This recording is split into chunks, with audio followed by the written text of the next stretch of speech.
Hello students, welcome back to learning hub. आज हम लोग क्लास 9th के लिए मैथ्स में चैप्टर नंबर 3 स्टार्ट करेंगे। Chapter 3 that is coordinate geometry. Coordinate geometry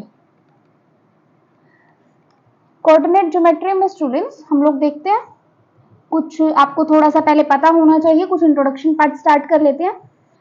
first point है हमारे पास to locate the position of an object और a point in a plane. Okay, तो सबसे पहले हम जान लेते हैं कि प्लेन क्या होता है हमारे पास। इस तरीके से बच्चों हम y एक्सिस ड्रॉ करते हैं। This is our x axis and y axis. ठीक है, तो अब इस तरीके से इस प्लेन में हम लोग किसी भी ऑब्जेक्ट की पोजीशन को ड्रॉ करते हैं, लोकेट करते हैं। तो किसी भी ऑब्जेक्ट की पोजीशन को लोकेट करने के लिए we require two perpendicular line. ये हमारी दो परपेंडिकुलर लाइन हो गई हैं, ये आपस में सारे परपेंडिकुलर है, 90 डिग्री के एंगल बनाते हैं। One of them is horizontal and another is vertical.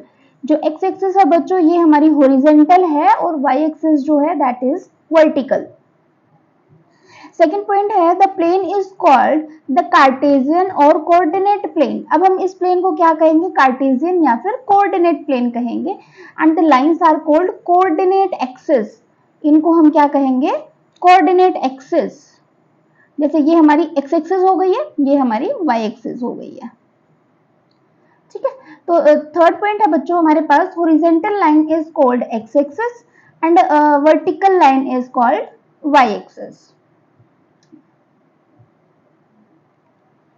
The coordinate axis divide the plane into 4 part called quadrant।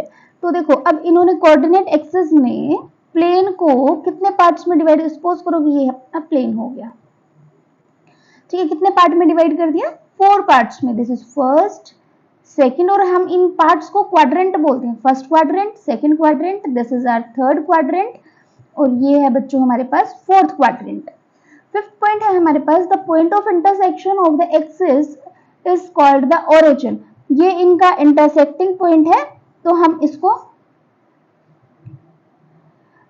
इस पॉइंट को क्या कहेंगे, ओरिजिन कहेंगे। ओ, ओरिजिन, ओ से डिनोट कर देते हैं, this is origin.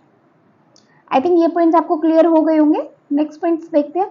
The distance of a point from y axis is called its x coordinate or abscissa, and the distance of the point from y axis is called its y coordinate, x axis is called its y coordinate or ordinate। तो देखते हैं ये क्या कहता है point.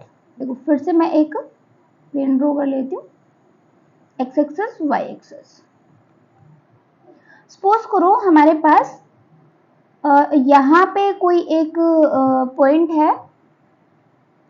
तो देखो ये जो x एक्सिस से कितना दूर है ये कौन बताता है, y की जो भी वैल्यू रहेगी वो हमें क्या बताएगा, x से कितना डिस्टेंस पे है ये पॉइंट, और इधर से कितना गैप है, कितना डिस्टेंस है, ये कौन बताएगा, x एक्सिस पे जो वैल्यू आएगी वो बताएगा। और सपोज करो इसको डिनोट कर देते हैं हम x, y से। पहले हम x की वैल्यू लिखते हैं, देन हम y की लिखते हैं। तो जो x की वैल्यू होती है बच्चों उसको हम एब्सिसा बोलते हैं, इस x की वैल्यू को हम एब्सिसा भी बोलते हैं। ठीक है, एंड y की वैल्यू को हम लोग ऑर्डिनेट भी बोलते हैं, ऑर्डिनेट, राइट। सेवेंथ पॉइंट है the abscissa of a point is x and ordinate is y, then x, y is called coordinate of the point. अब जो x, y मैंने लिखा है, सपोज करो ये हमारा a पॉइंट है, तो ये क्या आ गए हैं, a पॉइंट के कोऑर्डिनेट्स आ गए हैं x, y। The coordinate of a point on the x axis are of the form x, 0 and that of the point on y axis are 0, y। Suppose करो हमारे पास कोई एक पॉइंट है, मैं यहाँ पे डिनोट कर देती हूँ, दैट इज b, ठीक है। अब बच्चों जो हमारी एक्स एक्सिस है, एक्स एक्सिस के ऊपर, इस एक्सिस के ऊपर पूरी लाइन के ऊपर y क्या रहेगा, 0 रहेगा। तो ये गैप हमने कंसीडर कर लिया कि x है, तो इसके कोऑर्डिनेट क्या हो जाएंगे, x, 0। अब इसी तरीके से मैं यहाँ पे कोई एक पॉइंट ले लेती हूँ C। इस पूरी लाइन के ऊपर y एक्सिस के ऊपर हमारे पास x 0 हो जाएगा, तो इसके कोऑर्डिनेट क्या हो जाएंगे, 0, y। The coordinate of the origin are 0, 0। इस पॉइंट पे बच्चों हमारे पास x भी 0 होता है और y भी 0 होता है, तो इसके कोऑर्डिनेट्स क्या आ गए हमारे पास, 0, 0। नेक्स्ट पॉइंट है हमारे पास, the coordinate of a point are of the form plus plus in the first quadrant. Okay, तो ये 10th पॉइंट हमारे पास क्या कहता है, जैसे हम लोगों ने स्टूडेंट्स 4 क्वाड्रेंट्स ड्रॉ किए थे, x, y, ये x है, ये y है। तो बच्चों इस तरफ ये हमारा ओरिजिन है, इधर हमारा x पॉजिटिव होगा, इधर हमारा x नेगेटिव होगा, ऊपर की तरफ हमारा y पॉजिटिव होगा, डाउनवर्ड हमारा y नेगेटिव होगा। ठीक है, तो अब जो फर्स्ट क्वाड्रेंट है उसमें x भी पॉजिटिव होता है और y भी पॉजिटिव होता है फर्स्ट क्वाड्रेंट में। सेकंड क्वाड्रेंट में x क्या है हमारे पास, नेगेटिव है, एंड y क्या है हमारे पास, पॉजिटिव है। इन थर्ड क्वाड्रेंट x क्या है स्टूडेंट्स हमारे पास, नेगेटिव, एंड y भी क्या है, नेगेटिव है। एंड फोर्थ क्वाड्रेंट में x क्या है हमारे पास, पॉजिटिव, एंड y क्या है, नेगेटिव। ठीक है, नेक्स्ट है हमारे पास 11th point, if x is not equals to y then x, y not equals to y, x and x, y equals to y, x if x equals to y। Okay, तो फिर से एक example देख लेते हैं हम लोग इसके लिए। ये है सपोज x, y, एक पॉइंट ले लेती हूँ स्टूडेंट्स मैं 2, 3। तो पहले मैं यहाँ पे इक्वल पार्टीशन कर लेती हूँ, 1, 2, 3, 4, ये हमारा ओरिजिन है, 0, 0, 1, 2, 3। इधर हमारे पास नेगेटिव में वैल्यूज आएंगी, नीचे भी हमारे पास नेगेटिव में वैल्यूज आएंगी।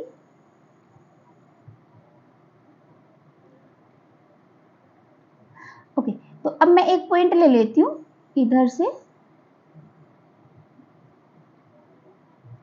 इसकी कोऑर्डिनेट्स क्या आ गए बच्चों हमारे पास, 3, 2, क्योंकि x क्या है, 3 है, y क्या है हमारे पास, 2 है, तो क्या आ गए, 3, 2।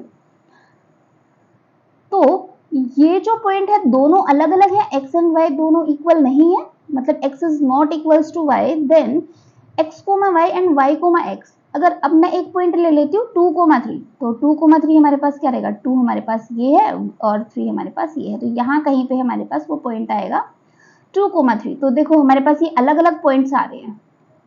ठीक है, और ये सेम पॉइंट कब होते हैं, जब हमारे पास x एंड y दोनों इक्वल होते। अब मैं एक पॉइंट लेती हूँ 2, 2 हमारे पास 2 एंड 2, यहाँ पे आएगा 2, 2। तो ये अकेला ये पॉइंट ऐसा है बच्चों यहाँ पे इन तीनों में से जो कि 2, 2 x की वैल्यू है, जो अगर आप इनको स्वैप करवा देते हो, मींस इंटरचेंज कर देते हो x और y की वैल्यू, तो ये सेम ही पॉइंट रहेगा। ऐसा कब होगा, when x equals to y। अगर x एंड y दोनों इक्वल नहीं है तो ये पॉइंट्स हमारे अलग अलग रहेंगे। आई होप क्लियर हो गया होगा आपको। चलते हैं बच्चों एक्सरसाइज 3.1 की तरफ। How will you describe the position of a table lamp on your study table to another person? Okay, आप अपने स्टडी टेबल के ऊपर कोई सपोज करते हैं एक टेबल लैंप रखा हुआ है, आप उसको किस तरीके से उसकी पोजीशन को अपने फ्रेंड को बताओगे कि वो कहाँ पे रखा हुआ है, उसकी पोजीशन क्या है। तो हम लोग सपोज करेंगे बच्चों कि ये हमारे पास हमारी स्टडी टेबल है, एक रेक्टेंगुलर हम लोगों ने अपनी स्टडी टेबल बना ली कुछ इस तरीके से। तो हम यहाँ पे अपना प्लेन बना लेते हैं, कुछ इस तरीके से, दिस इज ओरिजिन। ठीक है, ये अपनी एक्स एक्सिस हो गई, इसको एक्सटेंड कर देती हूँ, इधर से भी थोड़ा सा एक्सटेंड कर देते हैं। वाई एक्सिस, ओके, तो हम लोग कंसीडर कर लेते हैं कि यहाँ पे कहीं पे आपका लैंप रखा हुआ है, टेबल लैंप आपका यहाँ पे रखा हुआ है। ठीक है, तो हमें इसकी पोजीशन बतानी है, एक्स एक्सिस और वाई एक्सिस के अलोंग बताएंगे। तो हम पहले यहाँ पे इस तरीके से सेगमेंट्स बना लेते हैं, 1 2 3 4 5 6, इस तरीके से हम इनको लेबल कर लेते हैं। इन द सेम मैनर हम यहाँ पे भी पॉइंट्स बना लेते हैं, 1 2 3 4 5। आप इन पार्ट्स को इक्वली गैप पे रखना। ठीक है, तो अब एल की पोजीशन हमें बतानी है, तो हम किस तरीके से बताएंगे, एक हम इसका डिस्टेंस निकालेंगे, एक्स एक्सिस से कितना है, ये एक्स एक्सिस से जो डिस्टेंस है ये क्या बताएगा, वाई की वैल्यू बताएगा। कितना है बेटा, ये 3 है, और इधर से हम वाई एक्सिस से देख लेते हैं ये कितना दूर है, परपेंडिकुलर ड्रॉ करेंगे हम लोग। ठीक है, तो ये कितना दूर है, 4, तो हमारे पास आ गया 4,3। कुछ इस तरीके से हम लोग अपने स्टडी टेबल लैंप की पोजीशन बताएंगे ऑन अ स्टडी टेबल। ठीक है, चलो जी नेक्स्ट क्वेश्चन करते हैं। A city has two main roads which cross each other at center of the city. ठीक है भाई, एक सिटी के अंदर दो मेन रोड हैं जो कि सिटी के सेंटर में एक दूसरे को क्रॉस करते हैं। These two roads are along the north-south direction and east-west direction. All the other streets of the city run parallel to these roads and are 200 meters apart. There are 5 streets in each direction. Using 1 centimeter equals to 200 meter. Draw a model of the city on your notebook. Represent these the road street by single lines. Okay, तो पहले बच्चों हम लोग इतना draw कर लेते हैं, उसके बाद की स्टेटमेंट हम फिर देखते हैं।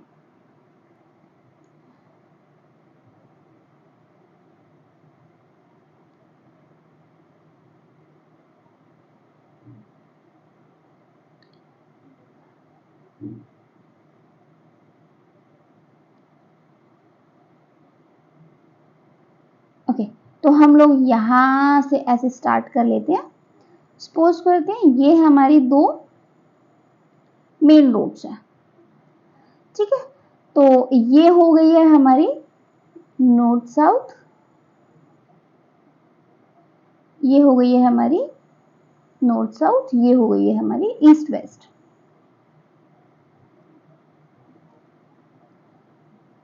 ठीक है, अब हमें 5 रोड इनके पैरेलली ड्रॉ करनी है। ठीक है, कलर चेंज कर लेती हूँ। ओके, एक हमारे पास first, second, third, fourth and fifth. ठीक है, ये हम लोगों ने कंसीडर कर लिया, 1 सेंटीमीटर के गैप पे हम लोगों ने इनको बनाया है, और 1 सेंटीमीटर इक्वल्स टू 200 मीटर, क्योंकि ये चीज हमें गिवन है यहाँ पे। ठीक है,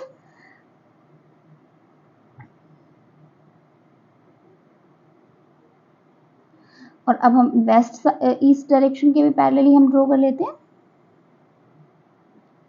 1 2 3 4 एंड 5। ठीक है, यहाँ पे यहाँ लिख लेती हूँ 1 2 3 4 5, इधर का भी लिख देते हैं 1 2 3 4 एंड 5। ठीक है, अब हम आगे वाली स्टेटमेंट्स रीड करते हैं। क्या कहते हैं, there are many cross streets in your model. बहुत सारी क्रॉस स्ट्रीट्स हैं, देखो यहाँ पे भी है, यहाँ पे भी है, हर जगह पे ये हमारी बहुत सारी क्रॉस स्ट्रीट्स हैं। Particular cross street is made by 2 streets. 2 streets हैं, देखो एक हमारी नॉर्थ साउथ वाली है और एक हमारी ईस्ट वेस्ट वाली है। Each crossroad is referred to in the following manner. If second street running in the north south, second street कौन सी है अभी नॉर्थ साउथ में, ये वाली है, ये येलो वाली, and fifth in the east west, fifth in the east west. तो ये बात कर रहे हैं बच्चों, इस पॉइंट की बात कर रहे हैं ये, ठीक है। Then we will call this cross street as 2,5। बिल्कुल बच्चों देखो, पहले हम x वाली वैल्यू लिखते हैं और उसके बाद हम y वाली वैल्यू लिखते हैं। तो इसको हमने क्या लिख दिया 2,5। Using this convention, find how many cross streets can be referred to as 4,3। 4,3 कहाँ है, ये रहा भी 4, ये रहा हमारा, और 3 कहाँ पे है y एक्सिस पे, ये रहा। तो दोनों का क्रॉसिंग पॉइंट हमारे पास ये है। तो कितने पॉइंट्स आए हैं हमारे पास 1, तो यहाँ पे आ जाएगा हमारे पास 1 ओनली, ठीक है। नेक्स्ट ये क्या कह रहा है, how many cross streets can be referred to as 3,4। 3 x की वैल्यू कितनी है 3 है यहां से, और y की वैल्यू कितनी है बच्चों हमारे पास 4, 4 ये वाला पॉइंट। तो हम ये बात कर रहे हैं इस क्रॉस पॉइंट की। तो ये कितने हैं 3,4 वाले हमारे पास कितने मिले 1 ओनली, तो ये इसको भी हम लिख देंगे 1 ओनली, ठीक है। चलो यहाँ पे बच्चों हमारी 3.1 एक्सरसाइज कंप्लीट होती है। अब हम 3.2 एक्सरसाइज भी कर लेते हैं। फर्स्ट क्वेश्चन है हमारे पास एक्सरसाइज 3.2। कलर चेंज कर लेते हैं पेन का। Okay, right the answer of each of the following questions. What is the name of horizontal and vertical line drawn to determine the position of any point in the Cartesian plane? Okay, Cartesian plane में जो हम लोगों ने horizontal and vertical lines draw करी होती हैं कुछ इस तरीके से, ये जो हमारी horizontal line है, ये हमारी vertical line है, तो इनको हम क्या कहेंगे, जो horizontal line है बच्चों उसको हम क्या कहते हैं x एक्सिस कहते हैं, और जो वर्टिकल लाइन है उसको हम क्या कहते हैं y एक्सिस कहते हैं। ये हमने 3.1 एक्सरसाइज में जो इंट्रोडक्शन पार्ट किया था उसी में हम लोग कर चुके हैं इस पार्ट को। What is the name of each part of the plane formed by these two lines. इन दो लाइंस ने जो ये पार्ट ड्रॉ किया है, ये जो पार्ट बना है, ये जो पार्ट बना है, इनको हम क्या कहेंगे, इनको हम क्या कहेंगे, ये हमारे क्वाड्रेंट्स होते हैं, क्वाड्रेंट्स। ये है हमारा फर्स्ट क्वाड्रेंट, ये है हमारा सेकंड क्वाड्रेंट, ये है थर्ड क्वाड्रेंट, ये है फोर्थ क्वाड्रेंट। नेक्स्ट है write the name of the point where these two line intersect. क्या कहेंगे बच्चों जहां पे हमारी ये दोनों लाइंस इंटरसेक्ट करेंगे, इस पॉइंट को ओरिजिन कहेंगे। क्या कहेंगे, ओरिजिन कहेंगे। ओके, तो ओरिजिन के कोऑर्डिनेट्स क्या होते हैं, ओरिजिन के कोऑर्डिनेट्स होंगे 0,0, x भी 0 होगा यहाँ पे और y भी 0 होगा, ठीक है। नेक्स्ट क्वेश्चन है हमारे पास, see this figure, this is figure 3.14 and write the following the coordinate of b। b के कोऑर्डिनेट्स क्या हैं, तो देखो x क्या है बच्चों यहाँ पे -5 है हमारे पास, और y क्या है 2 है, तो क्या होगा इसके कोऑर्डिनेट्स -5, 2। नेक्स्ट है कोऑर्डिनेट ऑफ c। c कहाँ है हमारे पास,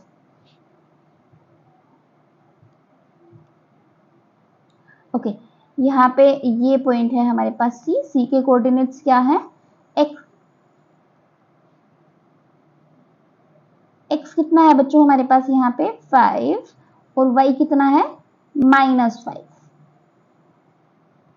तो c के भी कोऑर्डिनेट्स आ गए हमारे पास 5, -5। अब है the point identified by the coordinates -3, -5। x कितना है -3 है, ये रहा -3 एंड -5 y है, y है -5। तो ये कौन सा पॉइंट है हमारे पास, पॉइंट E। नेक्स्ट है the point identified by the coordinate 2, -4। 2 क्या है, x है 2 एंड y क्या है -4, नीचे की तरफ मिलेगा, that is point G। Next है हमारे पास the abscissa of the point D। Abscissa क्या होता है बच्चों, हम लोगों ने अभी अभी देखा था, एब्सिसा होता है x वाली वैल्यू, x कोऑर्डिनेट कितना है उसका, किसके लिए बताना है हमें, D के लिए बताना है। तो D कहाँ है, ये रहा, D के कोऑर्डिनेट्स क्या है 6,2। D के कोऑर्डिनेट्स है हमारे पास 6,2, लेकिन एब्सिसा क्या रहेगा, 6 रहेगा। Sorry, the coordinate of the point H। H कहाँ है, ये रहा अभी हमारे पास H। तो H के कोऑर्डिनेट्स क्या हैं, -5, -3। लेकिन ऑर्डिनेट क्या होता है, ऑर्डिनेट होता है y वाली वैल्यू, y एक्सिस पे कितना है, ठीक है। तो y कितना है हमारे पास, -3 है। तो h का ऑर्डिनेट क्या हो जाएगा, -3।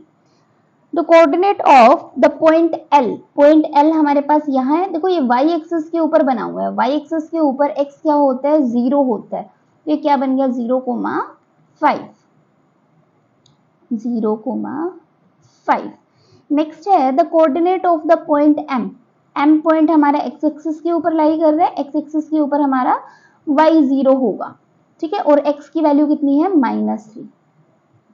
कितना आ गया हमारे पास, -3,0। तो हमारा क्वेश्चन नंबर 2 भी यहाँ पे कंप्लीट हो गया। तो स्टूडेंट्स यहाँ पे हमारी एक्सरसाइज के साथ साथ थर्ड चैप्टर भी कंप्लीट हो जाता है। बहुत ही इजी चैप्टर है, आपको ज्यादा कुछ मेहनत करने की भी जरूरत नहीं होती है इस चैप्टर में। और आई होप बच्चों आपको क्लियर हो गया होगा। अगर क्लियर हो गया तो प्लीज लाइक करना, वीडियो को शेयर करना अपने फ्रेंड्स के साथ। Thank you students.